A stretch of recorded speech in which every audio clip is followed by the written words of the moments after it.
Salut les replayers, on se retrouve pour une nouvelle vidéo. Le PSG qui commence bien sa campagne de Ligue des Champions, le PSG qui gagne 1-0. Mais rigole pas frère, c'est un truc de fou. C'est un truc de fou comme il rigole. Hier, il est arrivé avant de faire le débrief. Il était tout feu, tout flamme parce que le Real avait gagné 3-1. Mais n'importe Il quoi. me disait, est-ce que tu es fier de la manière dont tes joueurs ont gagné? Et ce soir, le même mec, il est tout heureux. Il monte ses dents pour une victoire 1-0 avec un but contre son corps. On va envoyer le générique. L'hypocrisie est vous allez me dire ce que vous en pensez. Mais pour moi, on peut pas comparer les deux matchs. On envoie le générique, c'est parti.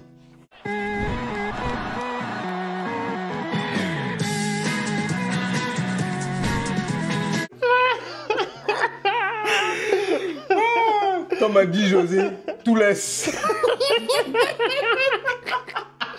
Dans la vie, tout te laisse.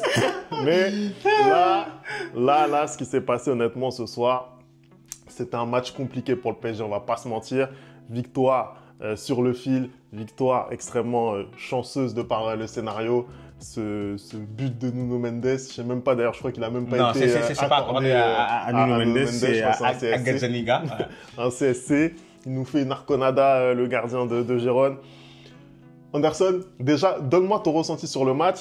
Je sais qu'on n'est pas d'accord, mais donne-moi ton ressenti sur le match. Mon ressenti sur le match, c'est comment dire, je suis partagé parce que tout le bien que je dis du Paris Saint-Germain depuis le début de la saison, je l'ai pas vu aujourd'hui. Tout simplement. En tout cas, du moins, je l'ai pas vu en première mi-temps.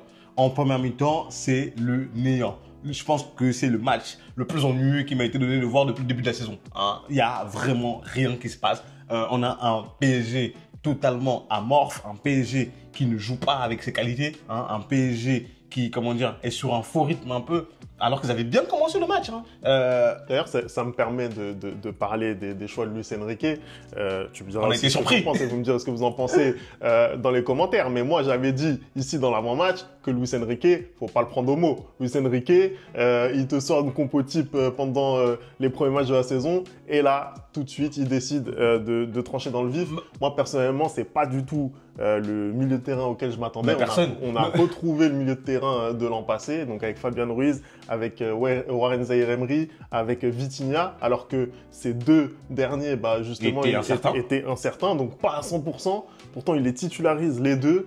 Moi, j'ai été très surpris de ce choix parce que, en soi, la qualité intrinsèque des deux, voilà, on la connaît, ils sont très forts. Et d'ailleurs, je pense que Warren, au milieu, ça a peut-être été le meilleur des trois. Mais je suis désolé, tu peux pas mettre ce milieu de terrain. Même Fabian Ruiz, là, c'était contre Brest, c'était son match de reprise. C'était la première fois qu'il était titulaire. Donc pour moi, écarter en tout cas João Neves de ce milieu de terrain, déjà, c'était une très très mauvaise idée. Mais après, en plus, moi, ce que je comprends pas, c'est que je pense que ce soit nous ou que ce soit n'importe qui, quand ils faisaient leur 11 pour ce soir, il y a personne qui retirait João Neves du 11. Parce que au final, le problème qu'a eu Paris ce soir, c'était un problème à la création. Et quand tu vois le milieu type qui était aligné, je suis désolé, mais aucun d'entre eux trois a le profil créateur, contrairement à João Neves. Et je pense que c'est ça aussi qui a donner autant de difficultés au Paris Saint-Germain pendant la première mi-temps parce que comme je t'ai dit, je ne retrouvais pas cette équipe de Paris qui presse super haut et qui va récupérer les ballons super haut, ce que fait João Neves depuis le début de la saison. Et surtout, dans la transition, il n'y avait aucune rapidité. C'est-à-dire que les actions étaient super lentes et donc Girona, eux, ils avaient l'occasion de bien se replacer, de bien remettre la défense comme il faut et le Paris Saint-Germain n'était pas du tout dangereux. Et au contraire, même, j'ai trouvé que plus le match avançait et plus Riron rentrait dans le match oui, c'est vrai que c'est pas la même chose. Girona rentrait dans le match et était, comment dire, à l'aise. Et ils avaient même, à plusieurs reprises, ils ont eu des occasions, des tentatives d'occasion. Et ça aurait pu faire très mal au Paris Saint-Germain. Alors, en deuxième mi-temps, ils sont revenus avec des meilleures intentions. C'est vrai. Il est revenu avec des meilleures intentions. On a aussi eu, je pense, la blessure comment il s'appelle, Marco Asensio, qui a permis la rentrée de Kolo Muani et qui a un peu changé le jeu du Paris Saint-Germain aussi. Je trouve que ils ont un peu plus pesé sur la défense de Girona, notamment en deuxième mi-temps. Il y a eu beaucoup plus des occasions. Il y avait beaucoup plus d'entrées en deuxième mi-temps. On a vu un Paris Saint-Germain qui, pour le coup, allait un peu plus pressé, mais du coup, ça offrait aussi des possibilités à Girona de contre-attaquer. Ils auraient pu faire très mal ce soir au Paris Saint-Germain. Paris qui s'en sort de manière miraculeuse. Après, moi, j'ai énormément de mal avec ce mot miraculeux. Déjà, il n'y a qu'à regarder la feuille de stats. Alors, la feuille de stats ne dit pas tout, bien sûr, mais je suis désolé. Je l'ai sous les yeux, je vois 26 tirs, je vois 3 côté Gérone, je vois quand même 64% de possession, je vois quand même une équipe qui n'a pas grandement été mis en danger. Et Gérone, par rapport à ce qu'elle a produit aussi bien la saison dernière que même sur ce début de saison, parce que le match contre le Barça, c'est vrai, ça perd 4-1, mais ça se procure quand même pas mal de situations. Ils sont beaucoup plus tranchants, je trouve, dans les situations qui se procurent lors du match contre le Barça.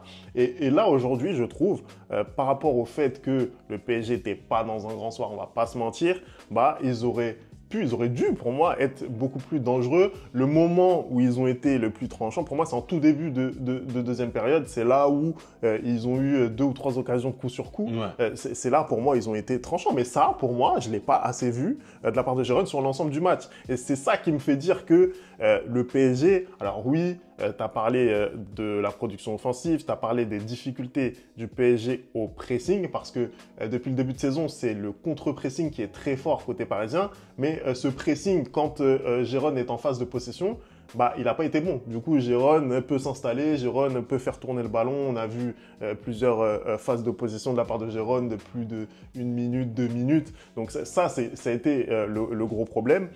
Mais pour revenir justement sur les difficultés offensives un petit peu du PSG, même chose. On voit que le profil de Marco Asensio, moi personnellement, j'ai toujours dit qu'il est très à l'aise techniquement, que voilà, c'est quelqu'un qui est facile, qui bonifie ses coéquipiers. Mais je suis désolé, à un moment, il faut de la présence dans la surface. Il faut de la présence. Oui, mais d'accord, on voit très bien que Randal Kolo Muani, il n'est pas dans la confiance de sa vie. Mais on voit que le profil de Kolo Muani, c'est le profil qu'il faut. Mais d'accord. On le voit. Mais tu dis ça, mais au final, comment dire, c'est la même chose. C'est-à-dire qu'il y en a un qui a pas marqué, il y en a un qui a pas marqué. Alors arrête. Alors qu'au final, en première mi-temps, il se procure quand même des occasions. Asensio, avec cette frappe qui la plus grosse occasion du Paris Saint-Germain. Arrête. La plus grosse occasion du Paris Saint-Germain en première mi-temps.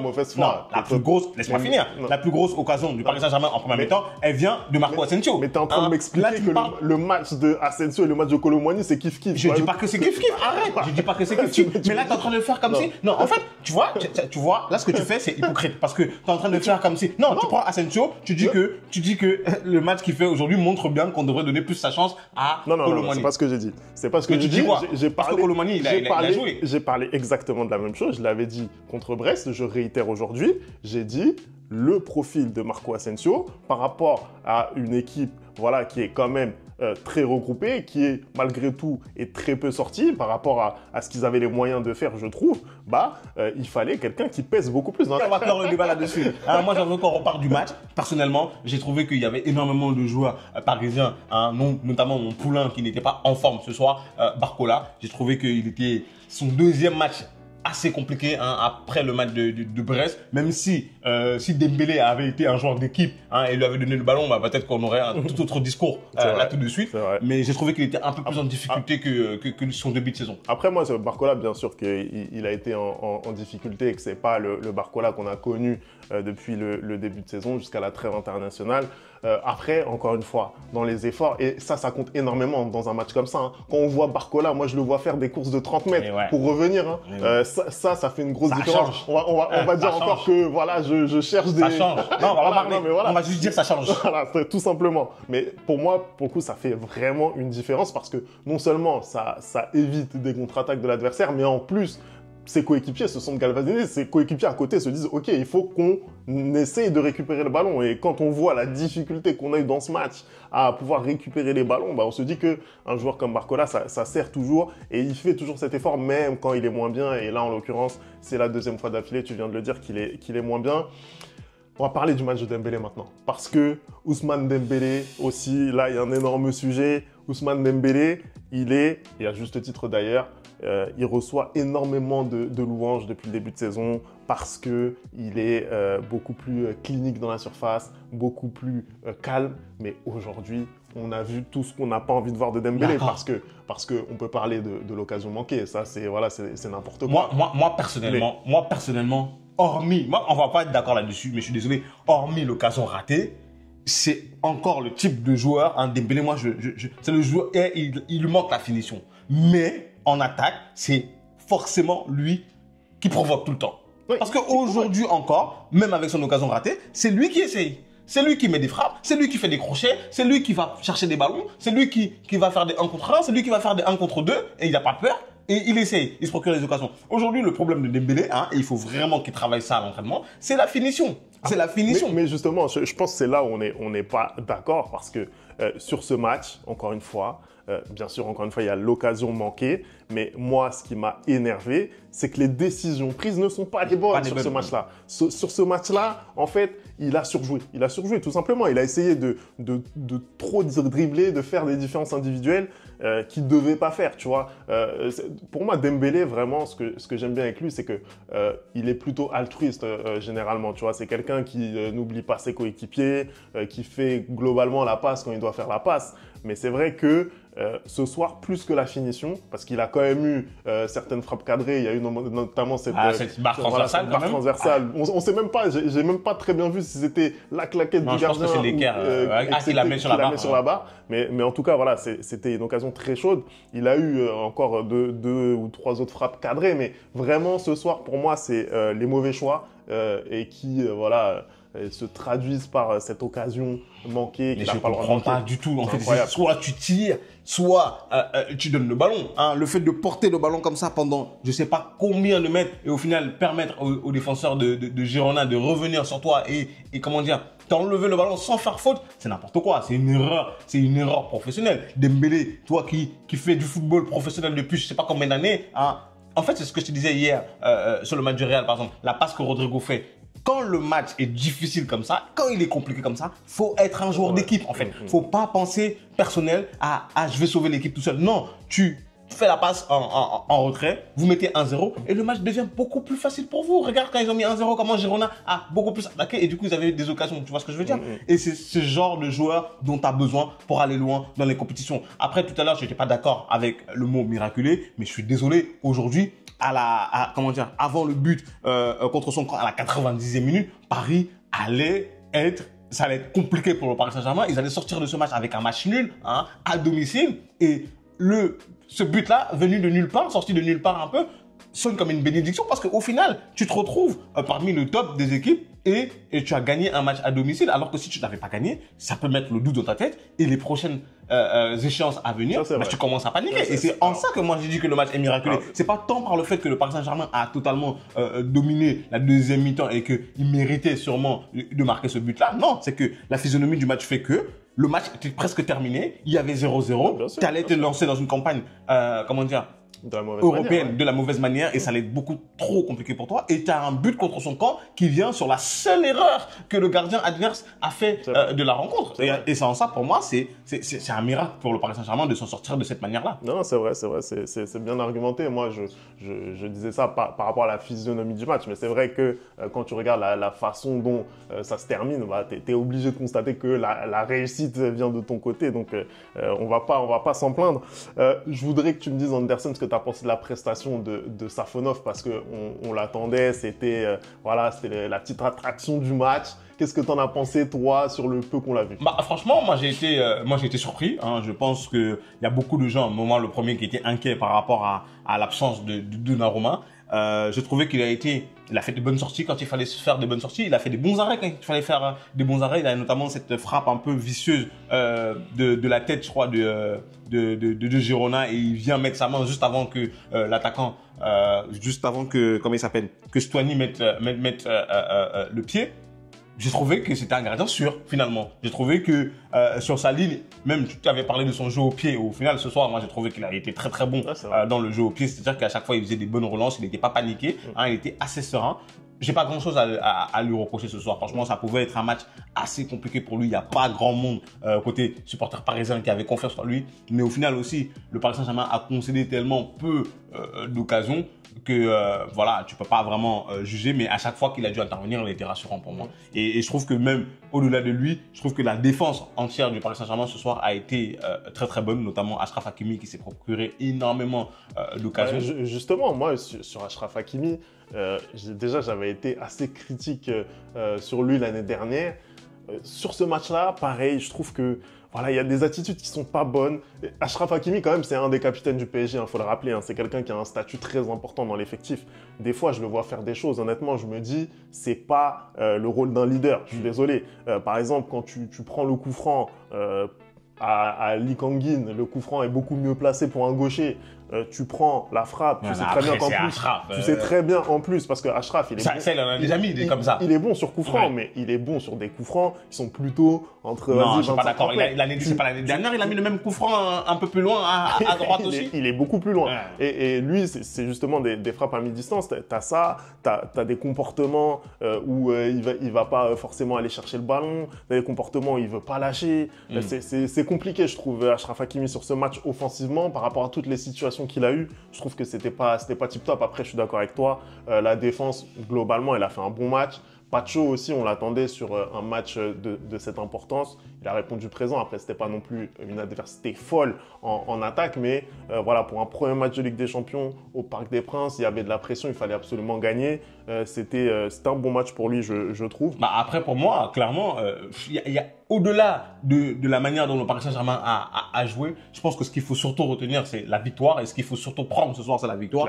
Là, je regardais le débrief en fin de match. Côté Canal, il y avait un peu un duel entre Bertrand Latour et Samir Nasri qui disait que lui, personnellement, une équipe comme le Paris Saint-Germain qui rêve de gagner la Ligue des Champions, il pouvait pas se contenter de ça. Et que Bertrand Latour, lui, disait que ce soir, vraiment, le plus important, c'était de prendre les 3 points. Pour le coup, moi, je suis assez d'accord avec les deux parce que tu te retrouves dans une compétition, dans une configuration. Maintenant, c'est une ligue en fait, la Ligue des Champions. Tu peux plus, tu dois prendre les points que tu dois prendre, même quand c'est compliqué, et t'en foutre un peu du jeu. Moi, je vais toujours prôner cet état d'esprit-là, parce que je suis désolé, c'est pas le beau jeu qui gagne des trophées. Voilà. Et quand tu dois te rassurer, c'est aussi peut-être en jouant mal, mais en gagnant, que petit à petit, tu vas avoir de la confiance. Et bien évidemment que même si tu as été catastrophique et que tu gagnes sur un but salvateur comme ça ce soir, bah ça fait quand même 3 points. Ça te permet d'approcher le bon wagon, comme on dit, et de pouvoir voir venir un peu et de pouvoir te permettre de faire un faux pas dans le futur. Voilà. C'est déterminant, surtout quand tu vois